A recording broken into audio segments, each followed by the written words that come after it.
Hi friends, welcome to Diya Samayal.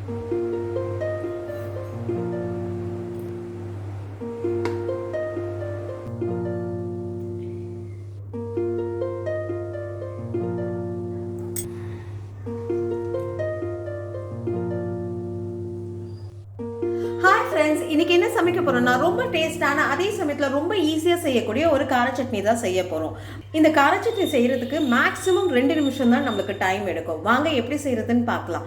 அதுக்கு முன்னாடி இப்போ தான் ஃபர்ஸ்ட் டைம் என்னோட சேனலை பார்க்குறீங்கன்னா என் சேனலை சப்ஸ்கிரைப் பண்ணிட்டு பக்கத்தில் இருக்க பெல் ஐக்கானை கிளிக் பண்ணிட்டு வாங்க.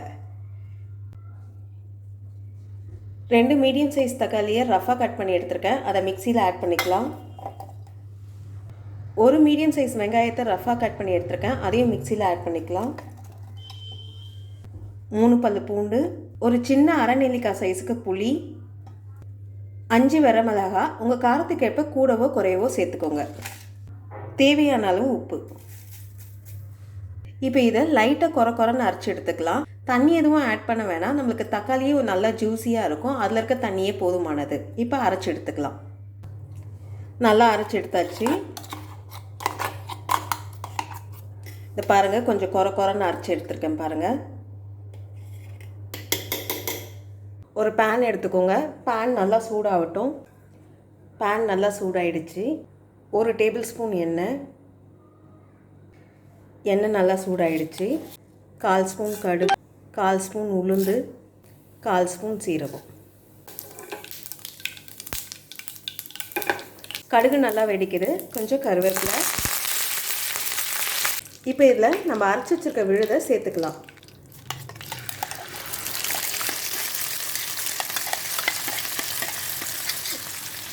லைட்டாக தண்ணி விட்டு மிக்ஸி அலசி ஊற்றிப்போம்.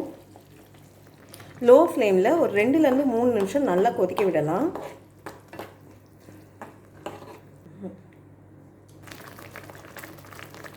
ரெண்டுலேருந்து 3 நிமிஷம் நல்லா கொதிச்சிருச்சு. அந்த பச்சை வாசனைலாம் போய் எண்ணெய் நல்லா பிரிஞ்சு வந்திருக்கு. இப்போ அடுப்பு ஆஃப் பண்ணிவிடுங்க. 2 நிமிஷத்தில் ஒரு டேஸ்டான கார சட்னி ரெடி ஆகிடுச்சு. இந்த வீடியோ உங்களுக்கு பிடிச்சிருந்தா லைக் பண்ணுங்கள், ஷேர் பண்ணுங்கள். அப்படியே உங்களுடைய கருத்துக்களை எனக்கு கமெண்ட் பண்ணுங்கள். இது வரைக்கும் என் சேனலை சப்ஸ்கிரைப் பண்ணாதவங்க சப்ஸ்கிரைப் பண்ணிவிட்டு பக்கத்தில் இருக்க பெல் ஐக்கானை கிளிக் பண்ணுங்கள். நன்றி, வணக்கம்.